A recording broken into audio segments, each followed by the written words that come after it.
Okay, brilliant.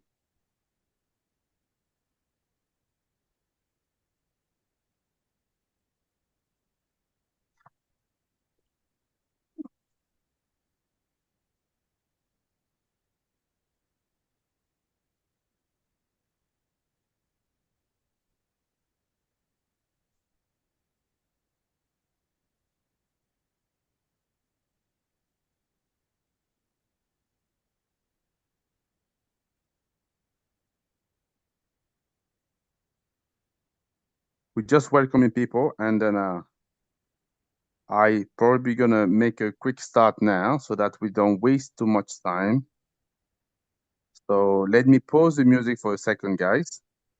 Hopefully you've enjoyed a little bit, and maybe stop sharing so that you can all see me. Hopefully you can all see me. Can you all see me? If you can just wave at me, so that'd be good, so that I could see that. Oh, excellent. Pedro is waving. Excellent. Svalzo is waving. Justina, say thumbs up. Justina, we want to see you, right? We want to see your face because you're speaking.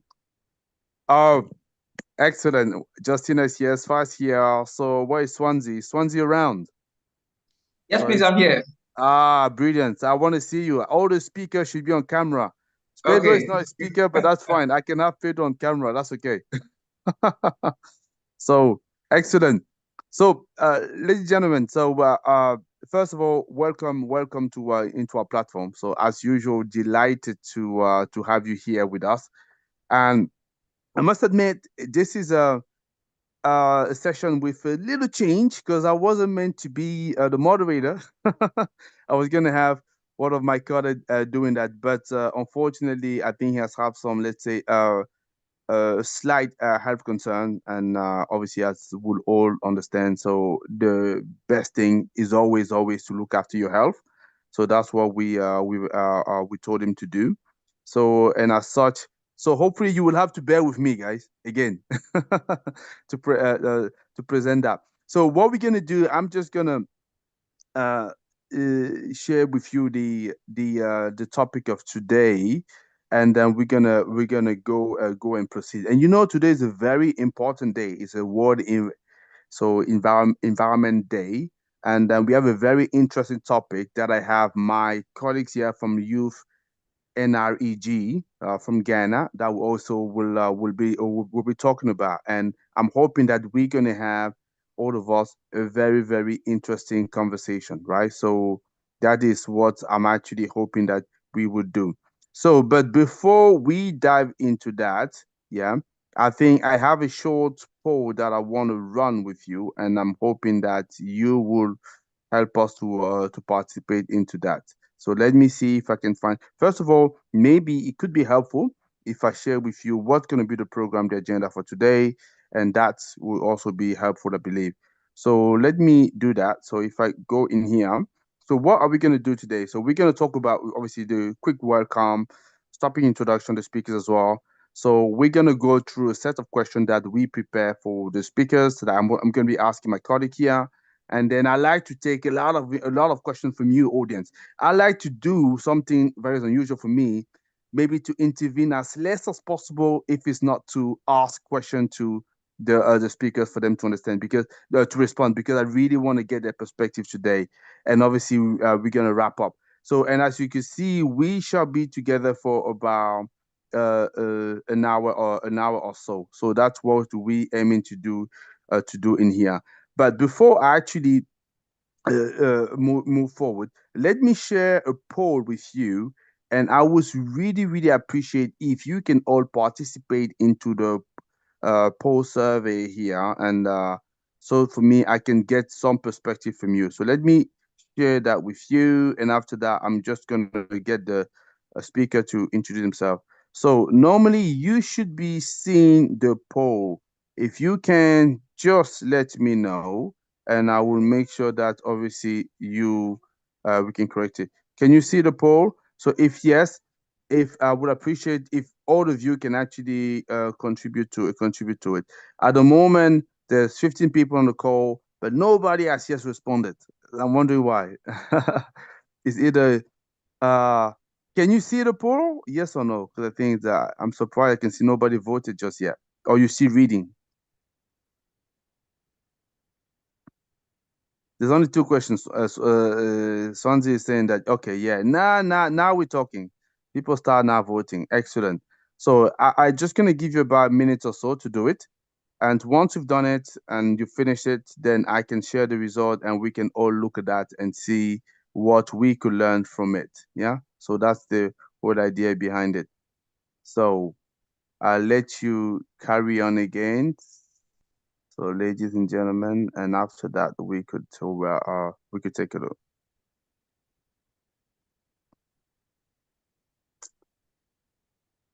Okay, excellent. So I have 9 people. Excellent. I have 9 out of 15. Definitely. I think I'm a lot more pleased with what I'm seeing. Excellent. So we could all see the result.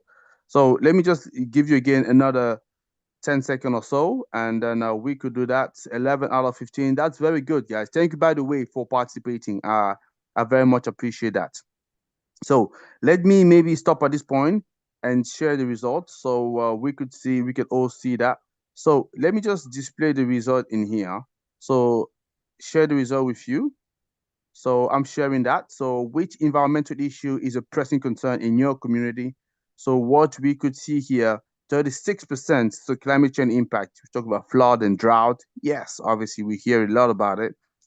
Air and water pollution. So if you bring the two of them, so we largely over 50%. We even coming, we actually above the 60%. Yeah. And after that, waste management. So clearly we could see the kind of concern people are talking about here. So I think it's good to know that we're going to be addressing those questions, and I'm pleased to see that. And also to my colleagues speaker here. So this is for you as well to get an idea, a sense as to where people at the moment. I know people watching me on YouTube, on LinkedIn, so feel free to comment. So and tell us as well. So what you can see. I know you can't necessarily see the poll, but we were looking at obviously the issue people are affected by in their community, and they were responding to that. Yeah, and that's what we've been seeing here. So let me just yeah, there's two people that okay. And then I'm talking about the next one, so how would you like to be involved in taking action? That's probably one of the most important things for me in environmental issue in your community. So oh, actually, interesting. It's actually quite even here. So we have 230% and 220%. So 30% say volunteering for cleanup drive and tree plantings, lobbying local government. Excellent. I like it. I like to talk to those people. I think we're talking to the right audience here, right? So when we talk about youth and REGs, yeah, that's what you got to do. Yeah? So you lobby government. That's great. And we have 20% participating in educational workshop. I'm hoping that this is one of them and that you can learn from that, and also supporting and promoting renewable energy solution. This is excellent. That's great as contribution. And I'm very pleased because, like I say, we've had a very good response for the poll. I think this give us a good idea where we at. And I think now we can slowly but surely move ahead with our conversation. Excellent. So what I'm gonna do at this stage, so I'm just gonna stop sharing here. So that's fine. So I'm just gonna allow my colleague speakers to introduce themselves. And Justin, I wanted to go last, and I explained to you why. But if I can have Sfa and Samuel to introduce himself, and then then we can make a start. So I think you should be able to unmute yourself. So Sfa, maybe you go first, and then Samuel. Thank you, Tony. Good afternoon, colleagues. My name is Siphamandla Mchunu, all the way from South Africa. I reside in a province called Mpumalanga in the Republic of South Africa. I am an environmental lawyer and activist. I am a chairperson of a youth-led environmental organization, which is called the Inkomati Conservation Trust. The name Inkomati deriving from one of the largest rivers in our area.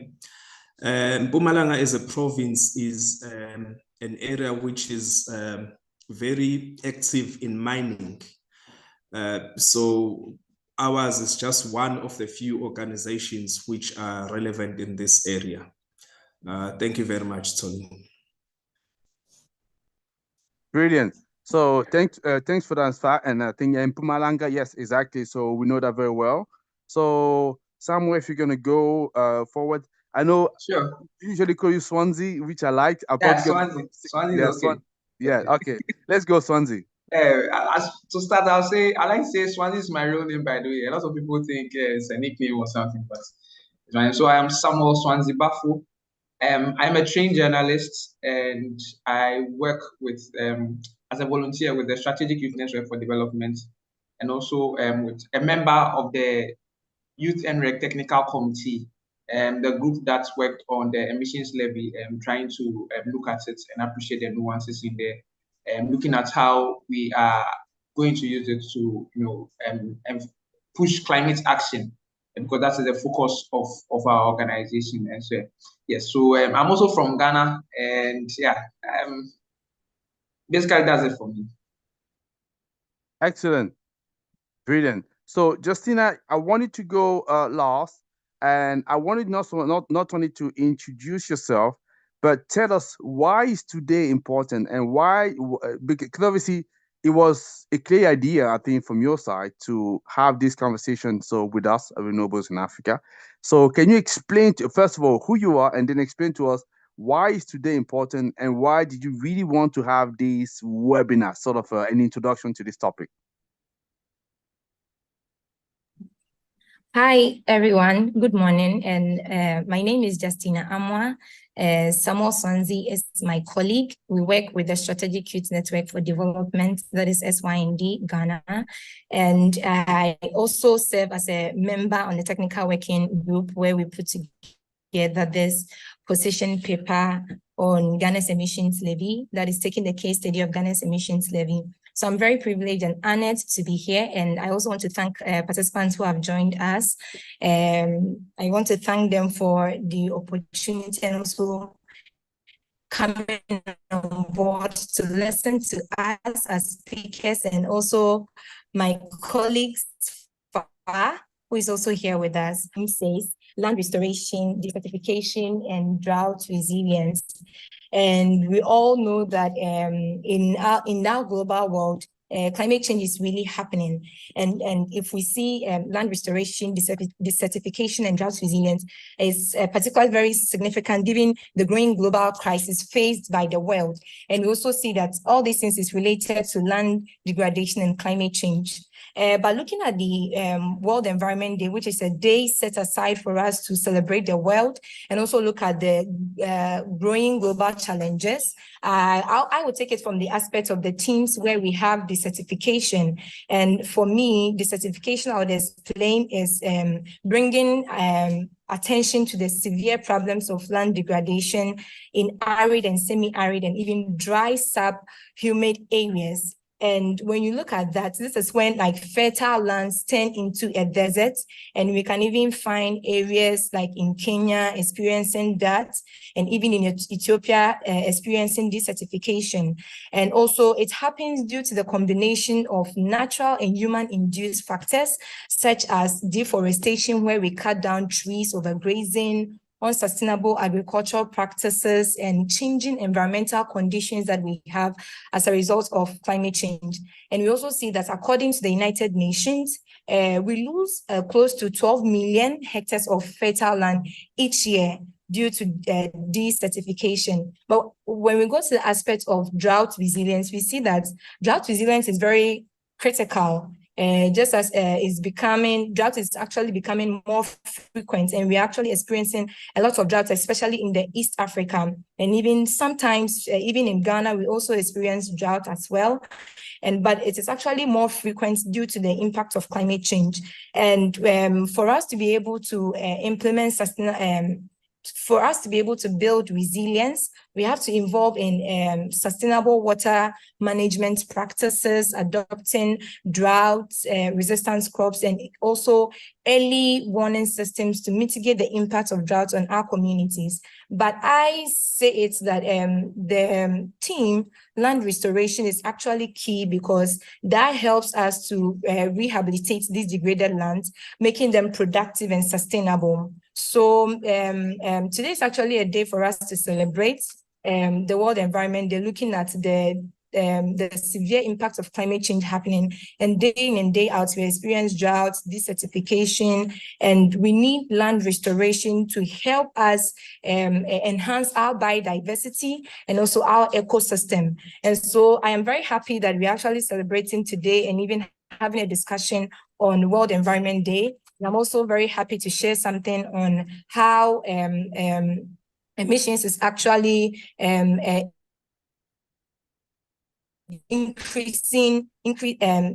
how emissions is impact of climate change on the world, because just as emission increases, that is where the impacts of climate change becomes severe. The more we reduce our emissions, the more the impacts of climate change also reduces. So for me, I'm very happy, and I would also love to hear from my colleague and also love to hear from everyone here. Thank you. Excellent. Thank you very much for that. So we appreciate it. So as I say, so we have about 40 minutes that we're going to spend together. So what I'm going to do right now, so people, especially from the audience, if you can help us here, because I like to get your questions here. But what we're going to do today, because I'm not sure I'm going to always find the question in the chat. If somebody has a question, just raise your hands, and I will pick it up, when we come to the Q&A. But before, I'm just going to ask a couple of questions to each, or maybe one question to each of the speakers before we can dive into the audience. But I would like, but what was also special is there was recently an emission levy act in Ghana. So if I'm correct, and I wanted to come back to that a little bit, just to understand as well what are the implications, the impacts into here. And I'm probably going to go into Sfa here. So for you, Sfa, if I look at you, for example, what role do you believe the law will play in causing environmental change here? So what could you say about this law, first of all? Thank you so much, Tony. I think first and foremost, what we need to understand as an essentiality, Tony, is that when it comes to the aspects of law is essentially about regulating the conduct, either of conduct amongst people, amongst corporations, or amongst nations. Now, while law alone cannot in itself change the attitude or the conduct of these individuals, corporations, and nations, it has become acceptable that it does play a significant role in shaping how decisions are made, because when you regulate something, you are more likely to ensure responsible consumption. You are more likely to ensure accountability for corporations and accountability for different nations as well. So from my position, I would say that it plays a huge role, a significant role, but we should again be wary. We should always at all times attempt to disabuse our minds of this vestige idea that we can solve complex legal problems with using legal solutions. Legal solutions do come when they are needed, and they do provide valuable inputs. But at the very basic level, I believe that the environmental challenge is more of a social challenge than it is of a legal one. And legal solutions should come where we are having legal bottlenecks, so that they come and solve those bottlenecks. But we shouldn't in its entirely base these complex legal problems on the law. We should use the law to regulate the conduct, but we should find concrete solutions which will be able to assist our communities. So the long and short of it, Tony, is that law becomes relevant and useful, but it has its shortcomings. We must always attempt to find social solutions to these complex social problems. Thank you, Tony.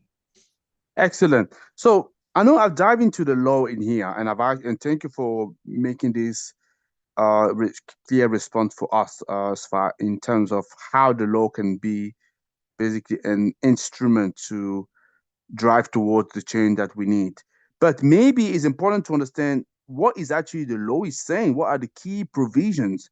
And Justina, if you can jump in back in here, because some of us, and I'm just going to raise my hand in here. So I don't necessarily understand what is that law really do. So is it a good one, not a good one? Maybe you can explain some of the key provision into that so that we could understand here, Justina.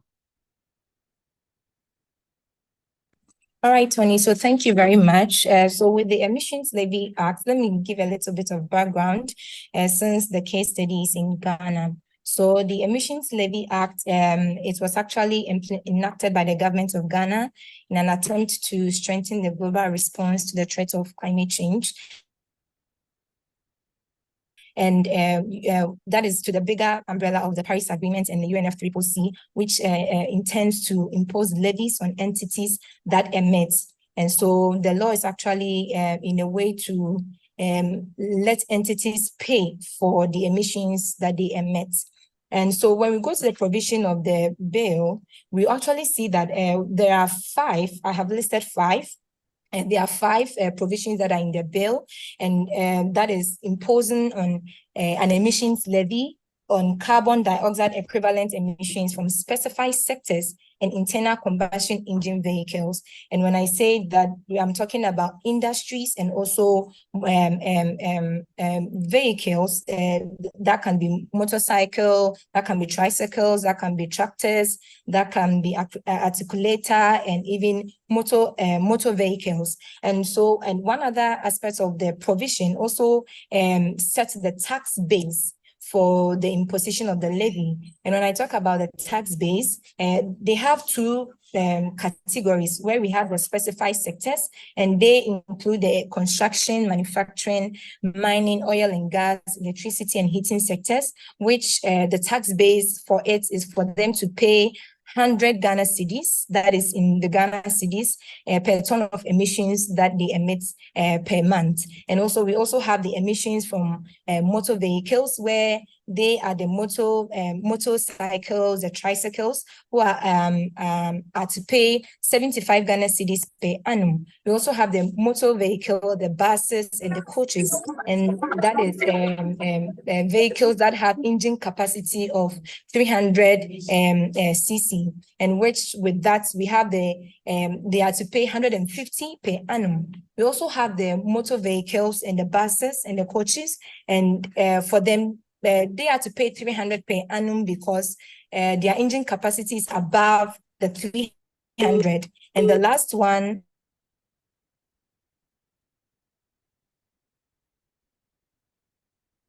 yeah, I think probably Justina was having a call. Justina, can you jump back? Which is cargo trucks per annum. And that is all. Can you hear me? Yeah, I think probably Justina back. Yeah, Justina, can you hear us? So if you having some channel, I can come back to you in a minute. Justina? Okay, I think Justina may have.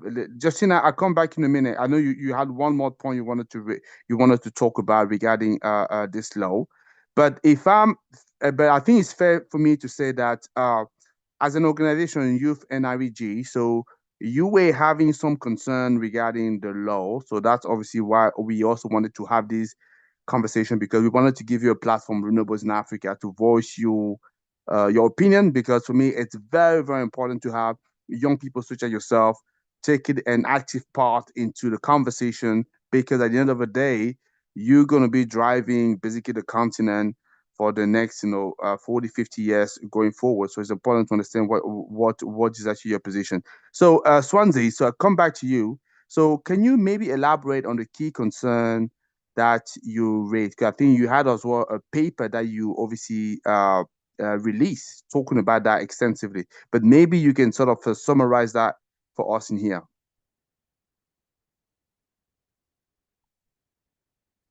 Do I have Swansea? Up. Looks like me, I've lost Swansea. Okay, I think they're probably going to come back. So it looks like we may have had an episode of. Oh, Swansea is back. Swansea, you back? Okay. Please. Yes, please. Yeah. Did you hear my question? No, please. Okay. So I was talking about the fact that I know, having talked to you before, that as an organization, so you had some concern regarding this piece of law. And I was just reminding people that here at Renewables in Africa, the key thing for us is to have a conversation, a discussion, even discourse, right? So we don't necessarily want people to agree with everything and anything that is said, but the whole point is to put this platform for you to voice your opinion, because as young person and leader of tomorrow, or even leader of today, it's really, really critical that you are given the chance to properly express how you feel. So can you talk to us about the concern that you have regarding the piece of law, and how do you think it could be addressed? Yes, please. So basically, as a committee going through the law, these are some of the things that we saw, and on the back of that made the calls that, with which I'm sure we'll get to later. But first thing for us was the fact that there are some of the clauses in the law that left it quite ambiguous. It's open to a number of interpretations, which we believe could bring up situations that could be avoided.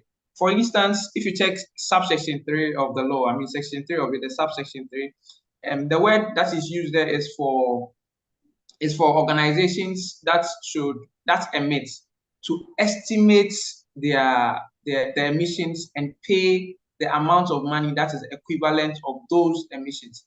And the emissions is set at 100 Ghana cedis per ton that is emitted. Now the issue is the standardization that has been placed there. Is there anything that has been standardized for everyone to be able to measure and say that this is an equal thing for all of us to use? So that level of standardization is not there. So using estimates makes it quite ambiguous. Then the other one has to do with the fact that the law says that if anyone pays the money, or if they go and pay the money to the Ghana Revenue Authority, which is in charge of the mobilization, the Commissioner General has the power to accept it or reject it. And so with no standards and this power given to the Comptroller General, it becomes quite troublesome, and we foresee situations where there could be problems in properly mobilizing the law. The other thing we see had to do with multiple taxation. Now, there are a number of existing laws and regulations that taxes or that imposes levies around these same emissions. Now, one of them is provisions in our excise duties law, which provide for cars that are coming into the country based on engine capacity and then the number of years that car has been in use, to pay a certain amount that is equivalent to that capacity and then also the number of years it's been used. Now, the idea also behind this is that they are going to, these cars are coming in with some defects. And so these levies are supposed to go into some mechanism that is aimed at protecting them. Ghana also has another law called the Sanitation and Pollution Levy. Now, in the Sanitation and Pollution Levy, we pay 10 Ghana pesos on diesel and petrol. For every diesel and petrol we buy, for every liter we buy, we pay 10 Ghana pesos on that for sanitation levy. Now, the import of this law is to provide for air quality improvements and also to address pollution, amongst others. And so we believe that this also is in line with the same issue here with regards to the emissions levy, which is aimed at helping ensure that pollution is brought down and also helping Ghana attain its objectives up there. Then there is also what we call the power purchase agreement. So Ghana in the past years had challenges with electricity supply. And so because of that, we entered into power purchase agreements where private organizations or private individuals who have companies can sell power, generate electricity and sell to the state, for the state to sell to citizens. Now, in the laws that they have, they're knowing that fuel prices, go up at any time or fluctuate frequently. They protected themselves with clauses that suggest clearly that any additional cost that comes in the line of their production will be passed on to the end consumer. And so today, Ghanaians are paying high-level tariffs when it comes to electricity and all that. And so these are laws or provisions or agreements that exist that already imposes some sort of levies when it comes to emissions and pollutions already. And so we feel that it becomes a double thing to do. The other thing for us is that the expected revenues that are to be generated from this law, also from this levy, is to be put into Ghana's consolidated funds. And Ghana's consolidated fund is used to basically finance a lot of things, income and revenue for workers, government workers, and other things. And a lot of money goes into that. Year on year, governments repeats to us, or governments tell Ghanaians how much of the money we spend on paying the remuneration of people on government payroll and all that. And we believe that a law like this is a special law that needs some special mechanism, because we want to particularly reduce emissions, and we want to try and also promote the use of renewable energy sources that are less of pollutants. And so if for us to generate these levies and put them in a consolidated fund, we believe that it's going into the big stream where it might not necessarily come into the direction that we want it to come into. And so it is important that it could get something like a special purpose attached to it, so that it could particularly solve the issues of pollution as we aim to. And the other one has been already been mentioned, the scientific data we use to, reach at, let's say, cars above 300cc or below 300cc paying the particular amount of money. What was the scientific data that was established, and how are we sure that the levies or the amount of money vehicle users are paying is commensurate to the levels of pollution? Because our lesson understanding per research is that the older the car gets, the kind of fumes it's producing, the level of toxicity could be a bit higher. So how sure are we? Because a lot of the cars that come into this country are second-hand cars. They are cars that have already been used and discarded. Much of those cars are what we have in our system. So are we sure that we are paying monies that are commensurate to solving the issues of pollution? Because it cuts across and creates a lot of health problems and other things. And so how sure can we be about that? The last thing we also find with this has to do with a policy backing. We find that this law doesn't have a certain policy that is attached to it that provides for objective strategies and guidelines to properly address emissions and environmental issues. When it comes to taxing around emissions, we do not have a particular plan around that, like a bigger policy that drives towards that. We have for instance, we have our renewable energy master plan, which guides us when it comes to renewable energies and our adoption of it into our power sector. We do not have such a thing for emissions, and we believe that there are something that must be corrected or something that must be checked to ensure that this law is going in for a particular purpose, and we are going to be able to use it to stall emissions, because it's important. We do away with that, but we really emit a lot from a lot of areas. So basically, these are the challenges we find with the law, we find with it. And Tony, if you may, I could go through the recommendations that we proposed on the back of these. Yeah, I think before you get into the recommendation, I'll come back to you on that for sure. I just wanted Justina, because she's back. I think she was actually enumerating the key provision that the law was were actually explaining or putting out. So Justina, you had one more point you wanted to mention. So maybe you want to come back to that, or are you okay for us to continue, please? Yeah, I think, Tony, thank you very much. Sorry, I had a network challenge here. So I think what is actually stated in the provision is what Swansea has mentioned about the mandate for the Ghana Revenue Authority to collect the levy and also pay all levies into the consolidated fund, as well as it's requiring a person who is subject to the payment of the levy specified in their bill, especially with respect to internal combustion engine vehicles, to pay to the Ghana Revenue Authority. And I think Swansea has mentioned that we can go ahead with it. Thank you. Okay, that's fine. Before I come back to you and maybe talk a little bit on the recommendations, so let me go back to Sfat a little bit. So Sfat, do you think that contemporary lawmaking will consider climate change or issue of the environments as they design it or not? Thank you, Tony. Let me say, at least at an international level, we have seen developments in the law which take into account the environmental degradation from as early as, at least in the 21st century, as early as 1988, with the establishment of the IPCC, which led eventually to the formation of the United Nations Convention on Climate Change.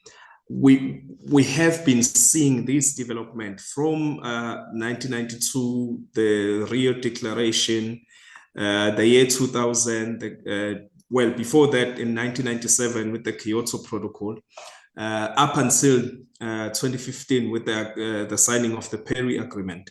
So there has been, at least at an international level, this appreciation of the impacts of climate change.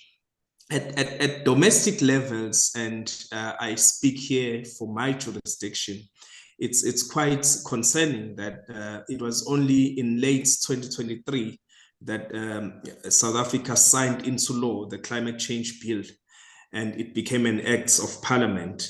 But you see it with other jurisdictions, with other nations as well. Whilst we send delegates to attend these COP meetings, we have seen that it has been stagnant at a domestic level in terms of developing and passing legislation which speaks to the principles which are agreed at an international level.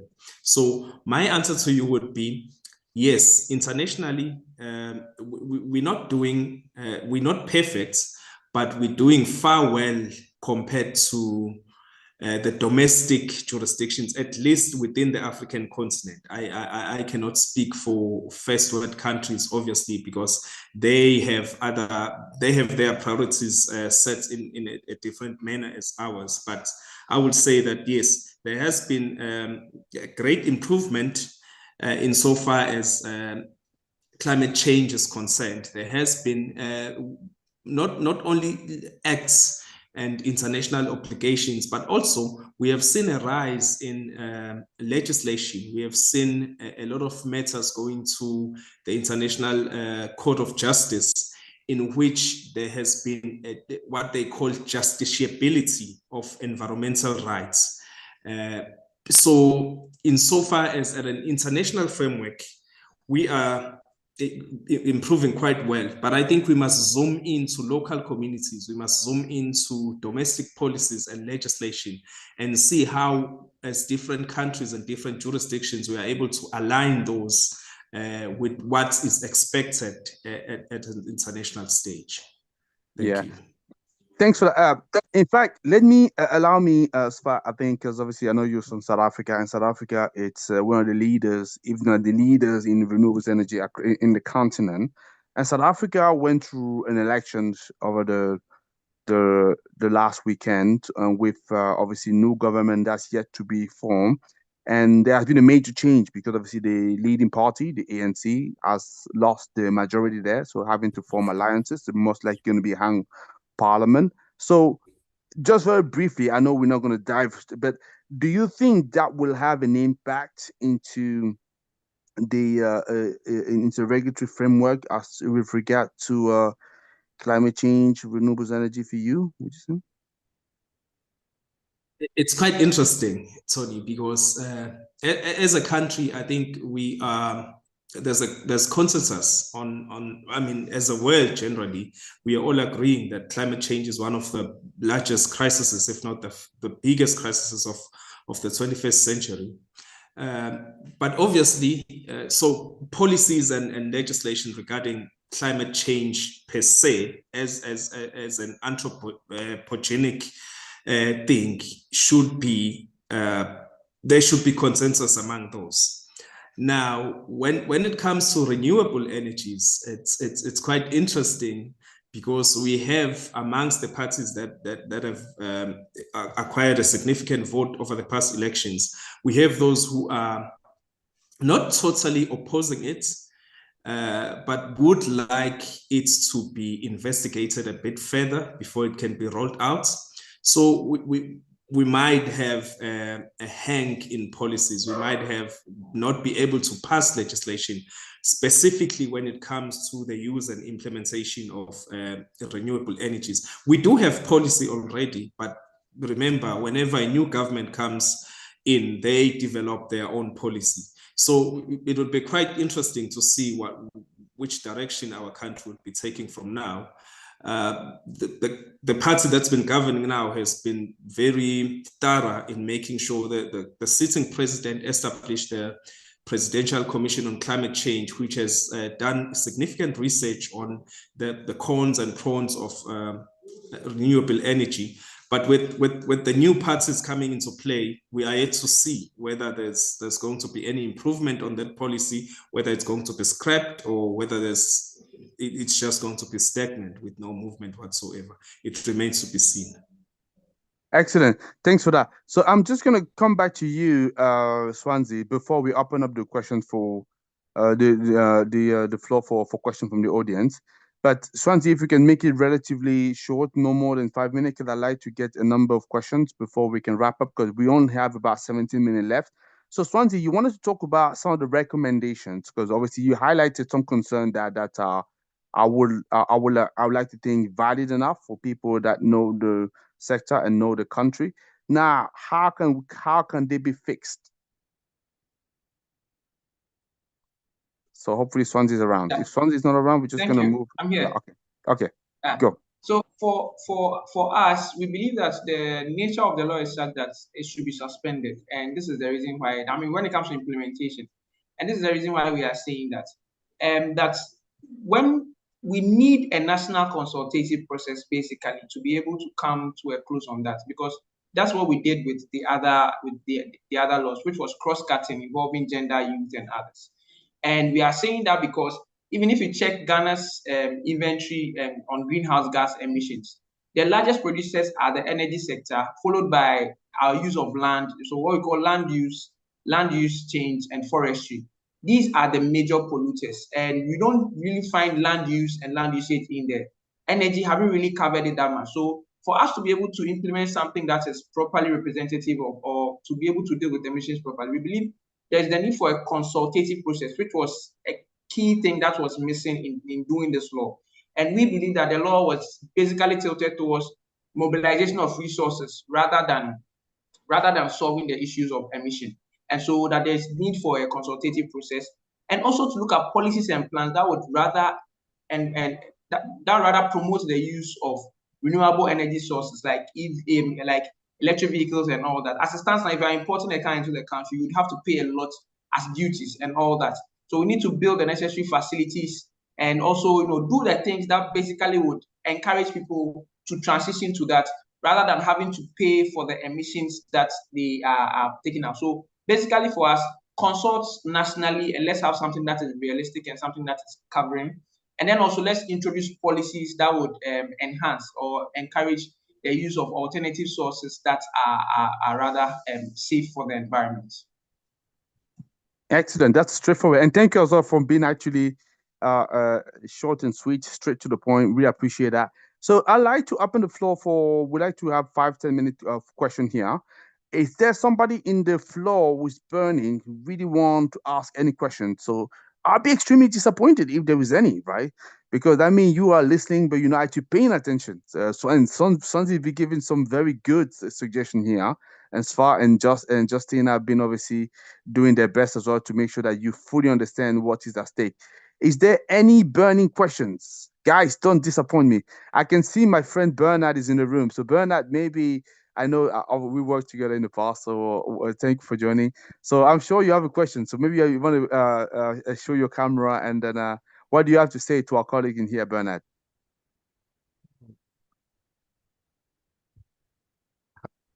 Hi, Tony.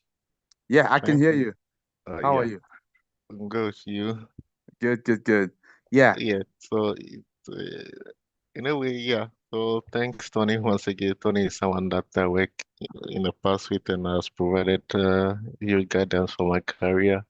So working in the carbon market space, I also find the time that this task came out very problematic, because around that time we were then on a project in the electric mobility space, and now even there are companies today who are also still trying to provide electric cars and all that. One of the things that you have to do is to prove what we call additionality, which it comes in both financial and policy aspects. So the problem was that if there was already a law or tax or whatever which is already driving people to transition to electric vehicle, what is then the incentive for carbon market? Then that poses a risk to the people who want to engage in those activities. Likely the amounts that they have imposed are not really huge to say it will have any significant impact on this kind of projects. So I come to the understanding that the consultation process was very low, because for me I only saw it overnight, and almost great experts that I know they also saw it overnight.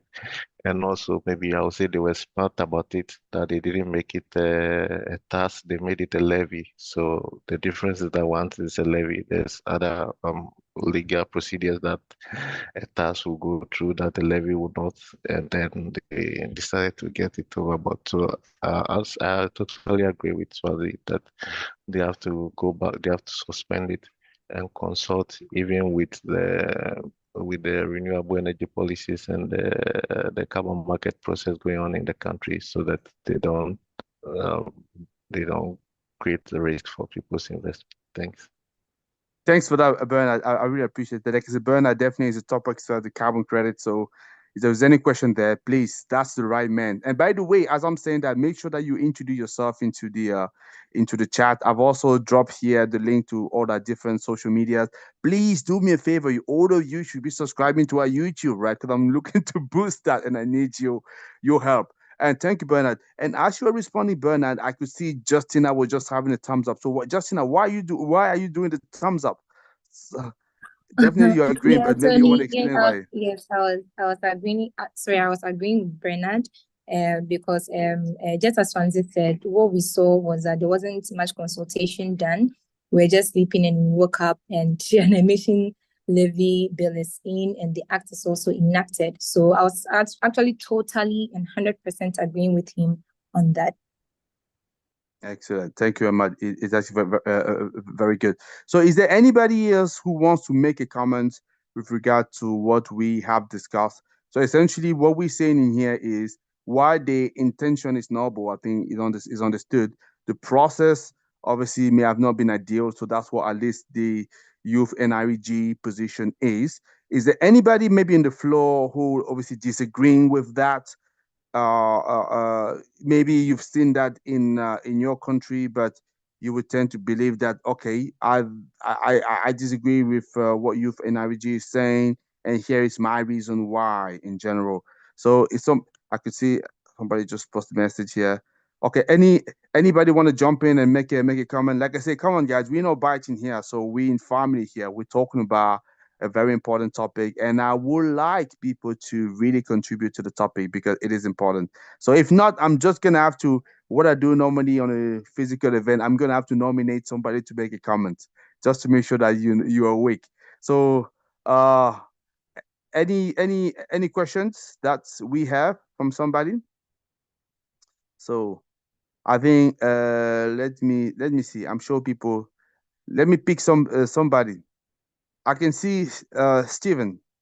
Hopefully, he hasn't disappeared now. Stephen Okiri. Stephen, you with us, right?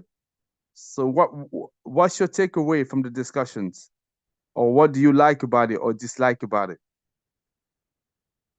Has Stephen disappeared?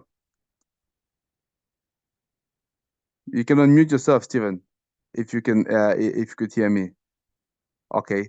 If Stephen can do that yet, let me just go to Rebecca Carte.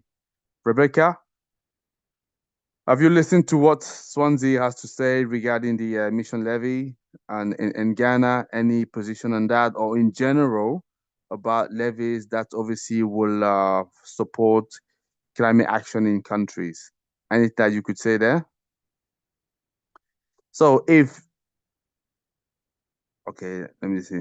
Okay, it looks like we have an audience. Maybe they feel like the topic could be a little bit overwhelming. They feel that maybe they don't know enough. That's fine, guys. So I'll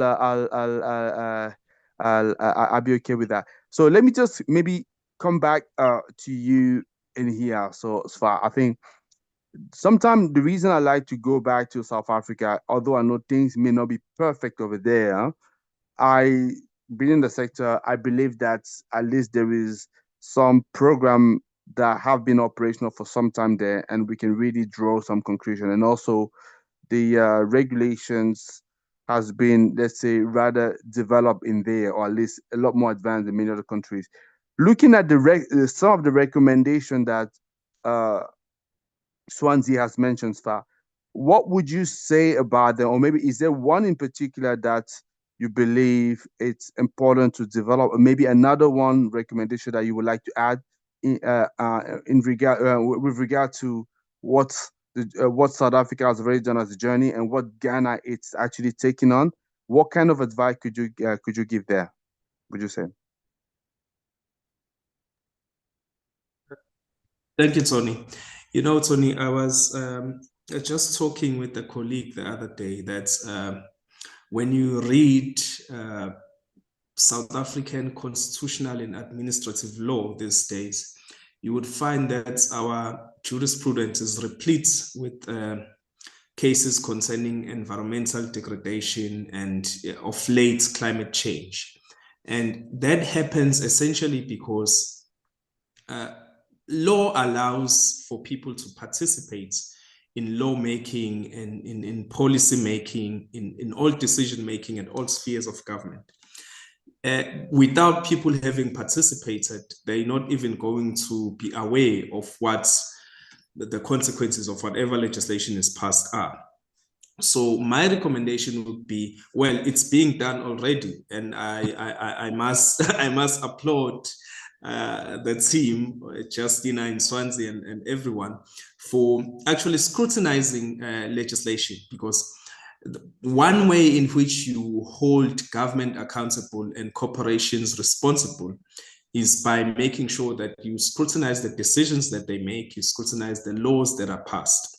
And you do that by educating communities, making sure that communities stay informed and stay abreast of the legal developments. And I think that is essentially what we as activists, when it comes to the legal perspective, our job is. It's to make sure, you know, I remember, well, I was not there, but I read somewhere that in 1989, the late Chief Justice of South Africa, Arthur Chaskalson, who was the founder of a local organization called the Legal Resources Center, he was speaking in a university in Michigan in the United States and said that the purpose of the Legal Resources Center is not to take over the struggle of the people. He was speaking in the context of apartheid South Africa at that time. But he was saying their job is not to take over the struggle of the people, but to make sure that they use the law to capacitate the people and emancipate them so that they are able to themselves fight against the blatant abuses of the apartheid legal system. Now, the same applies in this instance because climate change liability or lack thereof, the climate change issue has become a human rights issue because social justice is a human rights issue. Now, our job is to then make sure that our people are informed so that when pieces of legislation are passed, they have been consulted so that they are able to be certain that this particular piece of legislation accounts for our interest. It covers us. There are responsibilities, there are checks and balances, there's accountability to make sure that the people, the social justice and the environmental justice issues of the people are heard. So, as I said, the team is already doing great work there in Ghana by making sure that they scrutinize legislation. I would just encourage that there be more participation amongst the people at grassroots level so that when these legislations are being developed at a development stage, there is enough consultation amongst community members so that they are informed and are able to then contribute to the development of that legislation. Thank you.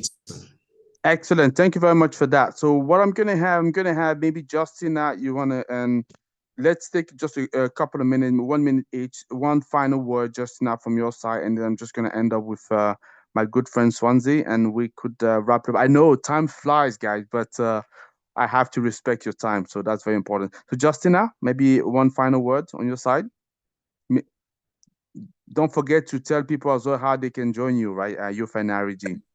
Sure, please. Sure, please. So thank you very much, Tony, and thank you everyone once again.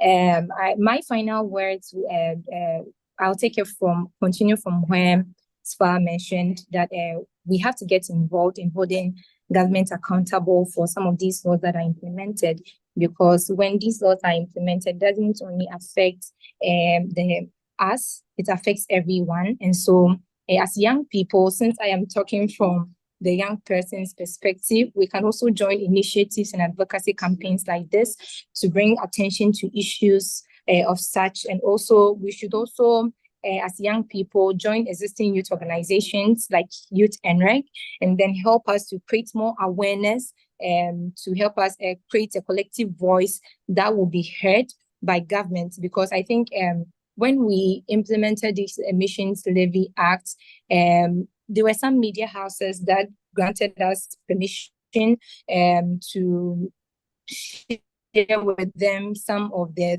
things that we stated in the position paper.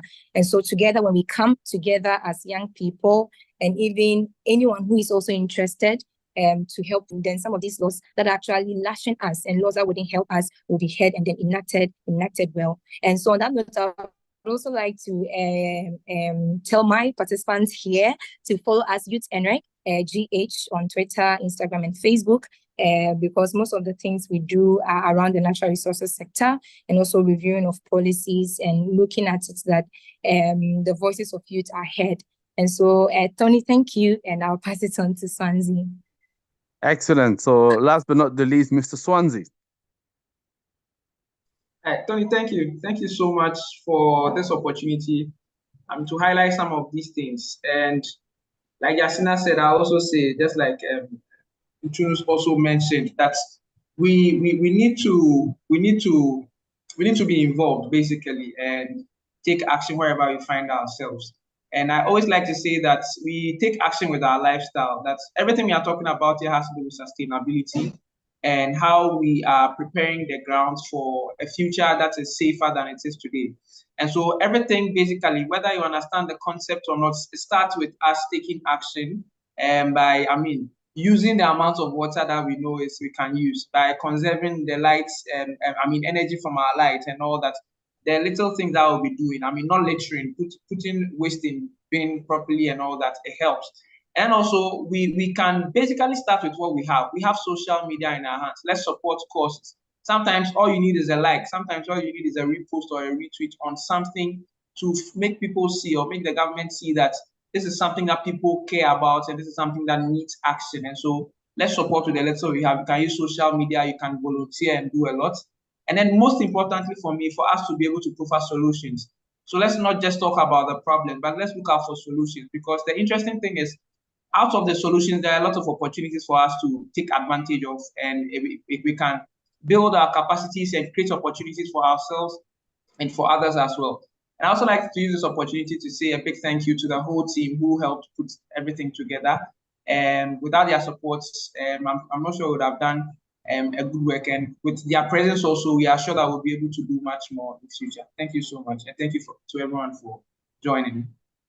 Excellent. Thank you very much. So what we're going to do, guys, so just as a final, so I think I want to see as many cameras as possible. We're just going to one final big picture, right? So if I can have everybody on camera, I'm just going to take a family picture, just we did in conferences. People that are not shy, come on, guys, show your camera. So for a second, please.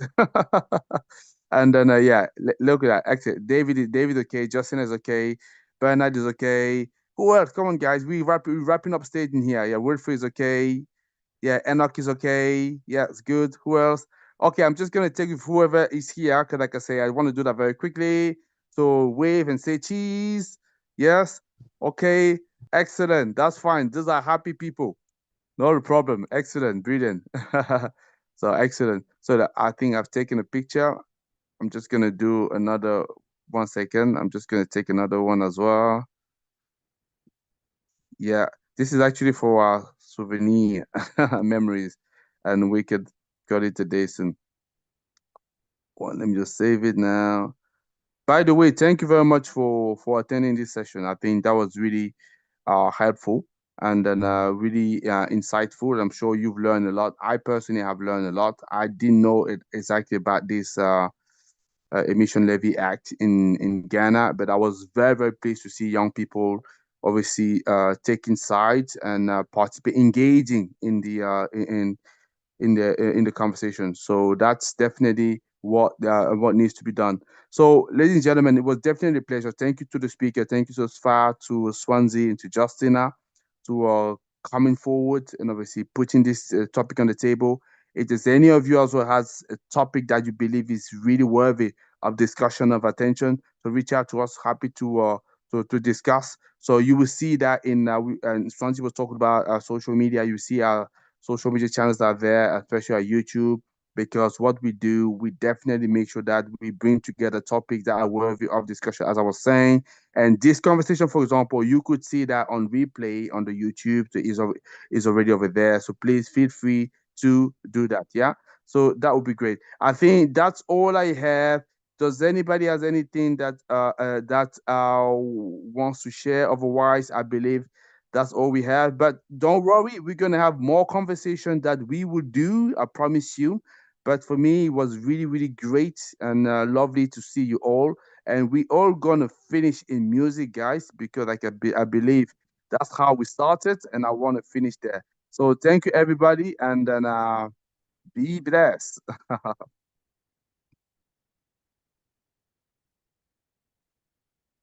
Thank you, Tony.